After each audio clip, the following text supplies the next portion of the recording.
andito na po tayo sa right opening technique or approach during your online invitation. Ito po yung pinaka nakita ko at nakatulong po sa akin. Okay? Paano mag-invite?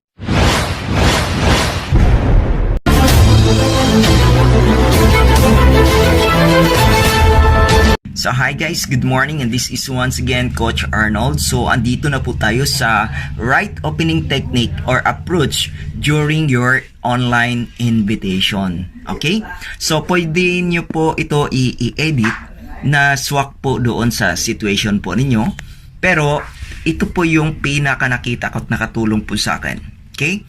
Paano mag-invite? So invitation is different from presentation. So dito mo rin i-sort out yung tao kung gaano ka interested sa ipapakita mong opportunity. Pero kapag hindi naman interested, huwag ka mag-focus sa kanila, no? Next ka lang ng next. So SW2, ibig sabihin some will join, some will not. So what next? Pero kapag na-master mo to, surely maraming papasok sa'yo. Okay? Uulit-ulitin mo lang to hanggang ma-master mo ito. Huwag ka magsawa. Okay? So, ito na po yung right opening techniques or approach during your online invitation. Sa intro, wag muna idiretso o sabihin or wag muna diretso bigkasin ang tungkol sa mga products natin or negosyo. Wag muna magsalita o magbigkas tungkol sa negosyo or may bayad ba para hindi ka ma-misinterpret. Okay? So, during your conversation, use muna yung form, meaning family, occupation, recreation, and message. So dito, kukumustahin mo muna about his or her family, occupation, recreation to assess or makita mo sa kanya o him or her. Then, makikita mo yung problema niya, lalo na financially. Madalas kasi problema ngayon ay financial. So, dyan mo na ipasok yung message. Okay? So, kukumustahin mo muna through form. So, wag idiretso yung negosyo. Kapag nakita mo na at na-assess mo na siya tungkol sa problema niya, so kukumustahin mo muna through formula, okay? Kasi doon mo makikita lahat ng problema niya. So, ang pinakamalaking problema ngayon o madalas na problema ng mga tao ngayon ay yung pera. Okay? So, dito, itong message na to or itong script na to, pwede mo i-copy and paste na lang or send ko to sa'yo kung ikaw ay willing talaga na matuto dito, no? So, ikaw na lang mag-edit yung swak na swak sa situation mo at situation ng patient. Mag-adjust ka lang anytime, okay? Pero ito yung ginawa ko na napaka-effective at nakatulong sa akin, no? At ginawa ko na yung testimony ko mismo dahil at least totoo. Yung totoo lang po talaga. So, yung sasabihin mo sa kanya, no? So, dito, copy and paste ka lang para hindi ka na mahirapan. So, naka-ready na yung script mo mismo, no? So, unang-una, dadaan ka sa form, kukumustahin mo siya, family, occupation, recreation. Then, doon mo makikita ang message kung may problema siya sa family, sa kalusugan, okay, sa mga anak niya, sa asawa niya, no? So, occupation, walang mga trabaho o kulang ang kita, masungit ang employer. Then, yung pinakahilig niya na gusto tumulong ba kayo sa ibang tao. So, through this business opportunity, makatulong siya sa napakaraming tao at pwede malutas lahat ng mga problema niya, okay? So, financial man or kalusugan, okay? So, ito yung unang script ko na sinabi sa kanya kapag may problema talaga siya sa na-assess mo na siya sa form, may problema sa pera. Ito yung sinabi ko agad, no? Tamang-tama, meron akong side project na sinimulan pa lang. Baka may purpose si God sa'yo kung bakit tayo nagkakilala dito sa FB or Messenger or in Actual. So, sa Acto naman, ganun din yung ano mo, no? So, Acto or online, almost the same. Medyo maingay yung aso pero okay lang, no? Baka makatulong ito sa lahat ng problema mo. Tama? So, antayin mo yung sagot niya sa message man or sa Acto. Okay?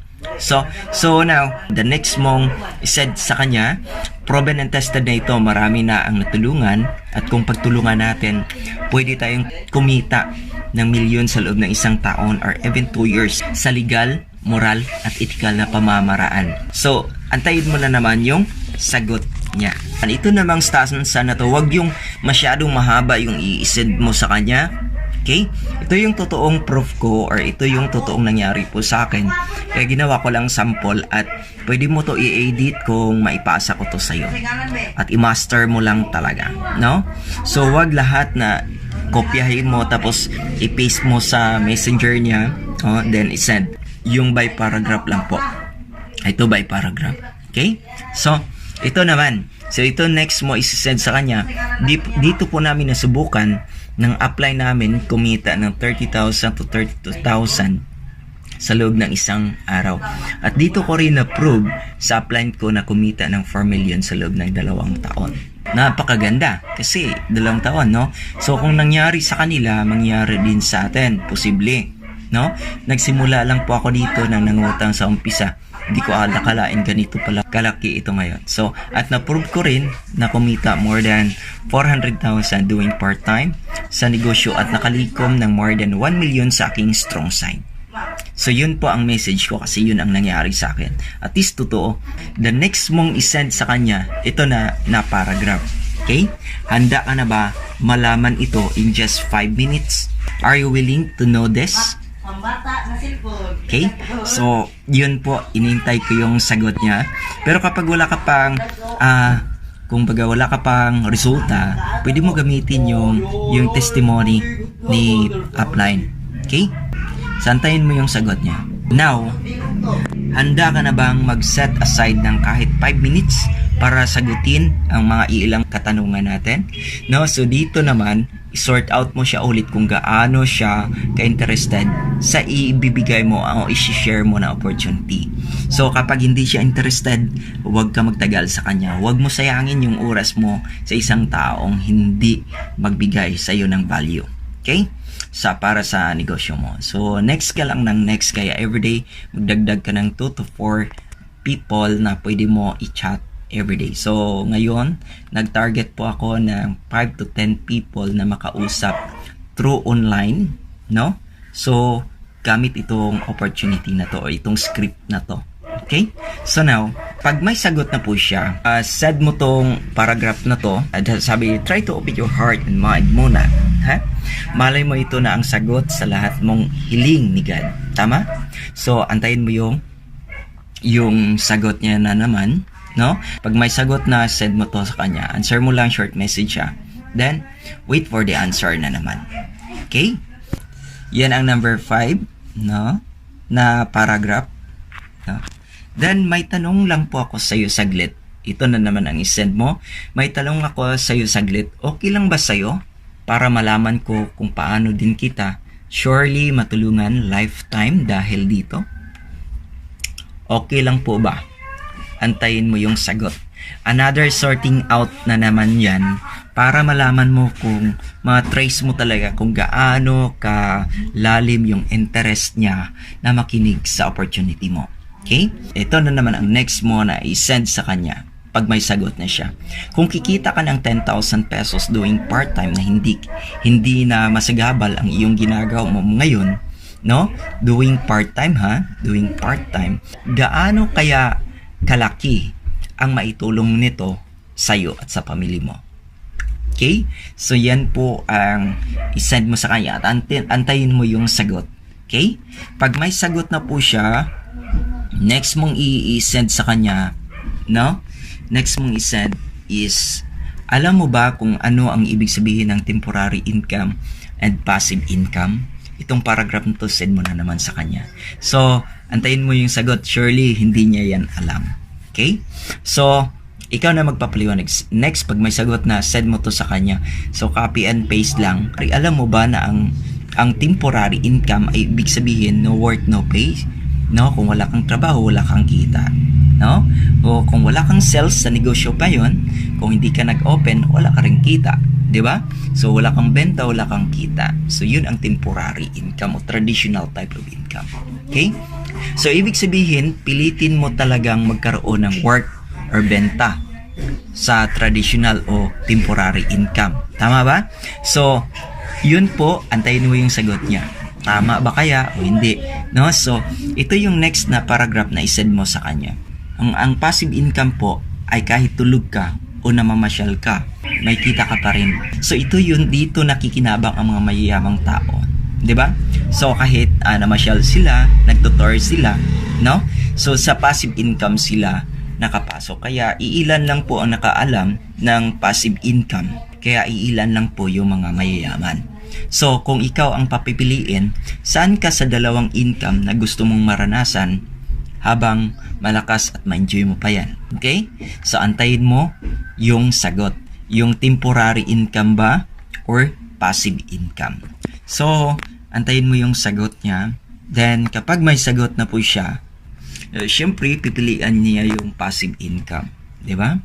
So itong paragraph na to, ito na naman ang i-copy and paste mo sa kanya, no? So wow, nice choice. Pwedeng-pwede yan mangyari pala sa ating lahat kung magtiwala tayo. Pero bago yan, kailangan muna natin maintindihan kung bakit, para saan ba yung gusto nating kitain. Tama? So para saan? I-verify mo kung kikita siya dito sa opportunity mo, no? Para saan at saan niya ilalagak yung kita niya. Okay? So, yan, antayin mo yung sagot niya. Kapag may sagot na naman, ito na namang message na to, ito ang i-copy paste mo. Alam mo ba kung ilan ang gulong ng kotse? Wait for the answer. Okay? Pag may sagot na po, dyan, okay, dito, sasagutin mo to at itong paragraph na to, ikokopyahin mo na naman at ipipaste sa kanya. Madalas kasi yung sagot niya doon ay 4. Pero sa kotse kasi 4 lang talaga ang madalas na naintindihan ng tao. So, ito yung next paragraph na i-copy and paste mo sa kanya. You can be right next time. But the correct answer is 5 wheels. Di ba 5? Why? Dahil ang isa niyan ay extra or backup. Tama?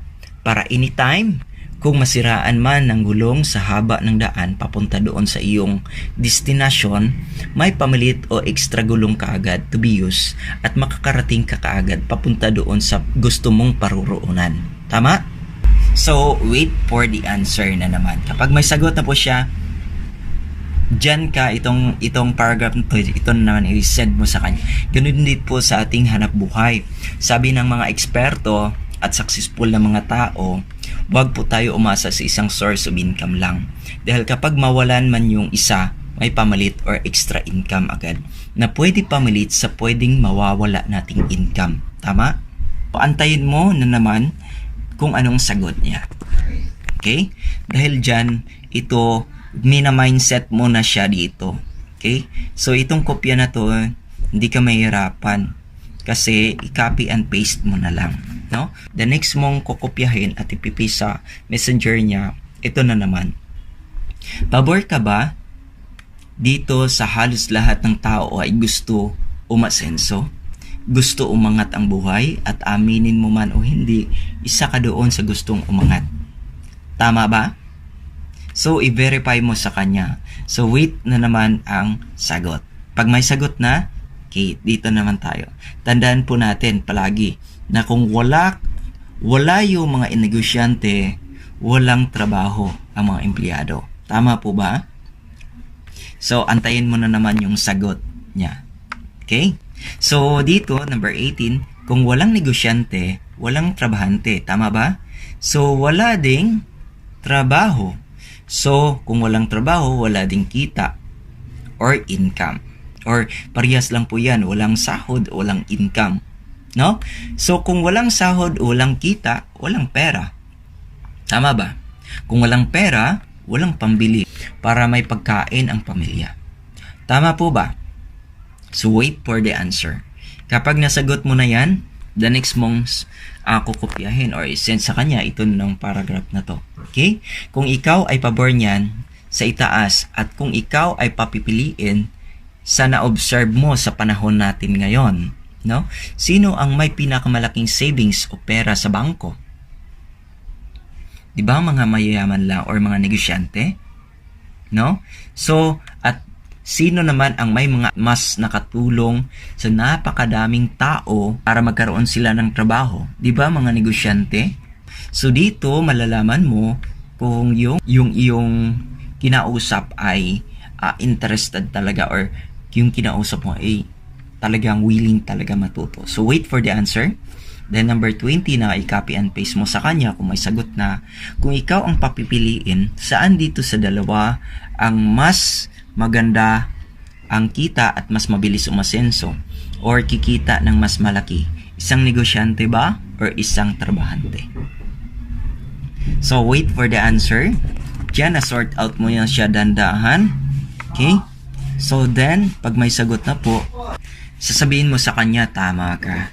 So ngayon, meron akong nakita na isang opportunity na 4 na taon na po ito sa market.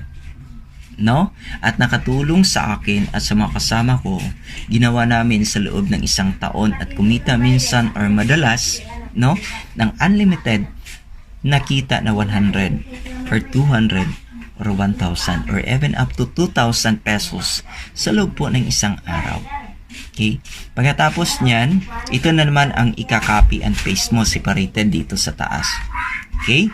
Kung meron kang 1,088 sa bangko, ngayon, di ba 1% per annum lang po ang interest niyan?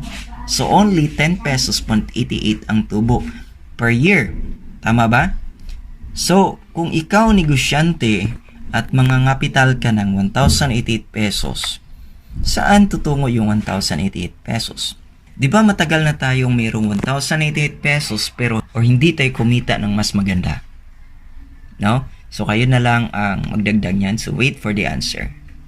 Di ba? So, nawawala na lang na parang bula. Di ba? So, itong stanza na to, ito na naman ang i-copy and paste mo. Now, naniniwala ka kaya na sa halagang 1,088 pesos, pwede kang kumita ng mas maganda at mas malaki at pwede kang kumita kahit ay tulog ka at minsan ay namamasyal ka. Pero sa umpisa gagawin natin to, no? Pagtulungan natin. So, yun. Kung naniniwala ka, mayroong isang opportunity na para sa'yo. Okay? Na pwede mangyari kagaya ng mga mayayamang tao na kahit saan sulo ka sa mundo, ay kikita ka at portable siya. So, sa one-time capital mo pala na 1,088, ay pwede ka pala kumita ng 2,000 to 32,000 per day. Minsan naranasan ko kumita ng 30,000 sa isang araw ng legal, moral, at ethical. At umabot na sa almost 1 million now ang savings ko sa strong side. Okay? So yung paragraph na yan ay yun po ay ano ko sa akin. So dito isend ko sa kanya yung screenshot of result ng aking account. Okay? Then wait for the answer. Kapag may sagot na po siya, ito yung next mong isasend sa kanya. Gusto mo ba malaman kung paano mangyari ang buong detalye sa napakasimpleng paraan? So antayin mo ulit yung sagot dito. Okay? Then pangatlo, 24, syempre normal lang sa atin na magtiwala lang tayo kapag may alam na tungkol dito. At parami kami dito ngayon, no? Sir and ma'am, marami na rin ang natulungan. Okay? So, pagkatapos niyan na paragraph na yan, send mo ulit ito. I-send mo ito. Dito po namin nasubukan. Ito po yung ginawa ko. Dito po namin nasubukan ang apply namin. Kumita ng 30 to 32,000 sa loob ng isang araw. At dito ko rin approve sa apply ko na kumita ng 4 million sa loob ng 2 taon. Napakaganda. Bihirang opportunity. 1,088 na pwede kumita legally. Okay? At na-prove ko rin na kumita ng almost 400k sa loob ng 1 taon na workout sa negosyo at nakalikom ng more than 1 million sa aking strong side. No? So, handa ka na bang pakinggan ang video na ipapasa ko sa'yo? Are you willing to know? Antayin mo na naman yung sagot niya. So, kung may sagot na, so isend mo sa kanya yung link na ginawa kong video. No? So, at lagyan mo dito, enjoy your time while watching po, no? Please update mo ako agad after mo mapanood yung video na yan, ha? Kasi baka dahil sa'yo, maraming matulungan pa niyan. Okay? After mo mapanood, feel free to ask here anytime. So, yan lang po ang invitation. Hindi ka nagpapaliwanag. Okay? Hindi ka nagpapaliwanag, pero nagkakaroon ng excitement at na sort out mo yung yung iyong client, no, na willing talaga siya makinig kung paano din siya kikita kagaya ng kinikita natin.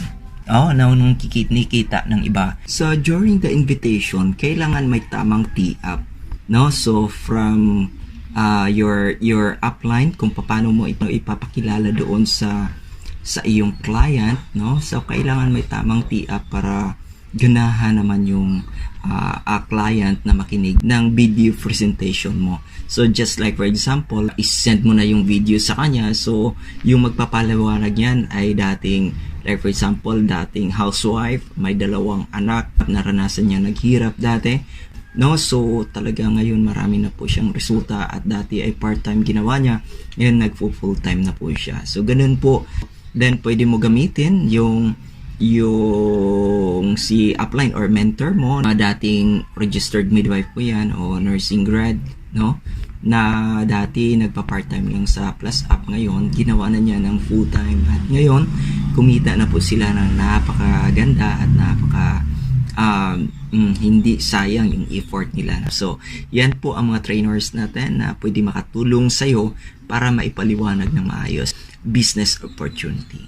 So yan po ang pag ng tee up, no? Kailangan gumana din yung pakiramdam yung client mo para manood talaga doon sa video mo. Okay? Adjust mo lang anytime kung paano mo siya ipaganahin. Okay? So yun lang po, iba yung presentation at iba yung invitation. So sa ginawa po natin, nag-invite lang po tayo. Yun po sa online. Video na po ang magpapaliwanag. Sa last na i-send mo sa kanya yung video na lang at lagyan mo ito. Enjoy your time while watching. Okay? So feel free to ask here anytime if na matapos mo mapanood yung video. Pero sa offline naman, ito yung sasabihin mo, anong oras ka available, no? Kasi kung anong oras ka available, hingi lang kami ng cellphone number mo, at during your time na available ka, tatawagan ka ng mentor ko. Ang mentor ko ay ganito, ganyan.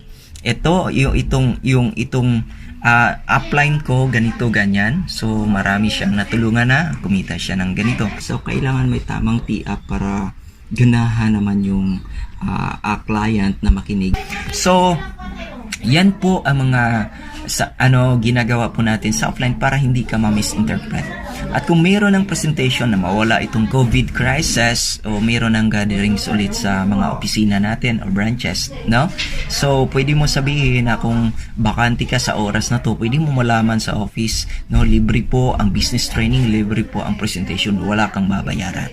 Sa ganitong oras, sa ganitong panahon. At ang speaker po doon is ganito, ganyan. Kailangan may tamang tee up, no? So, from your upline, kung paano mo ipapaliwanag, ipapakilala doon sa iyong client, no, para ganahan naman yung client na makinig. Kailangan gumana din yung pakiramdam yung client mo para manood talaga doon sa video mo. Okay?